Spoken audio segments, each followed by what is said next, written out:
Jenny and I had just come from a Jimi Hendrix concert at Madison Square Garden. "Don't come any closer to my building," Jenny said, as we embraced on the dark city street. "My grandmother would kill me if she knew I'd been out with a boy, especially a white boy." Jenny lived with her grandparents in public housing just 4 blocks, but a world away from my middle-class apartment building in Peter Cooper Village. She was Chinese American. I was moderately observant Jewish, and her immigrant grandparents were very old country. We were a sort of updated West Side Story, except we lived on the East Side. And more importantly, although Jenny might have been my high school girlfriend in a parallel universe, it wasn't going to happen in this one. I already suspected I might be gay, so the complicated logistics of our night with Jimi Hendrix were just another way that our relationship was unconventional. We had met at junior high school 104 and were an unlikely pair.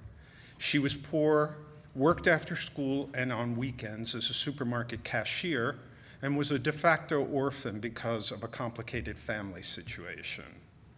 I lived with 2 parents in economic security at a time when being a middle-class Manhattanite was not an oxymoron. My social calendar was filled with piano lessons, Hebrew school, playground punch bowl games, and bar mitzvah receptions. Jenny believed that some of the Stuyvesant Town and Peter Cooper Village girls looked down on her for not having the right clothes. And though she gave me credit for not being a snob, she did chide me for being a bit spoiled. And while school was relatively easy for me, she did well by force of will and hard work. I'm still not quite sure why we became friends at first. We both may have guessed that the other was a bit of an outsider, or how we stayed fast friends at Stuyvesant High School. But we both were fascinated by our different backgrounds, teaching one another words in Cantonese, Hebrew, and Yiddish. I do know that we talked on the phone for hours at a time. I also remember that my parents seemed alternately puzzled and mildly disturbed by our friendship. Maybe they suspected that my friend who is a girl but not my girlfriend foreshadowed a gay future. They'd met Jenny a couple of times when she came over to the apartment, and while they were always polite, they didn't seem quite to welcome her. At the time, I didn't understand their coolness toward Jenny. Then my grandmother sat me down and explained the dueling facts of life. On the one hand, people like to stay with their own kind.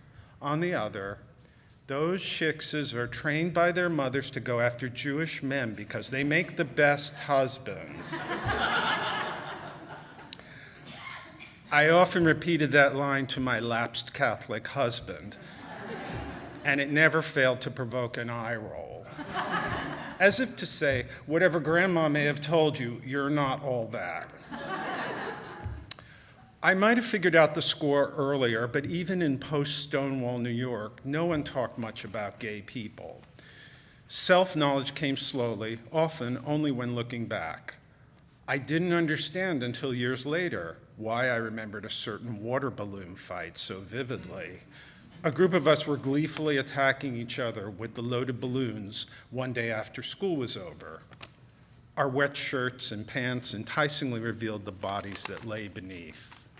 Later, during one of our marathon Friday night phone calls, I got Jenny to keep repeating that all the girls thought that Jimmy looked so cute now that he'd switched to contact lenses and cut his Beatle-length hair.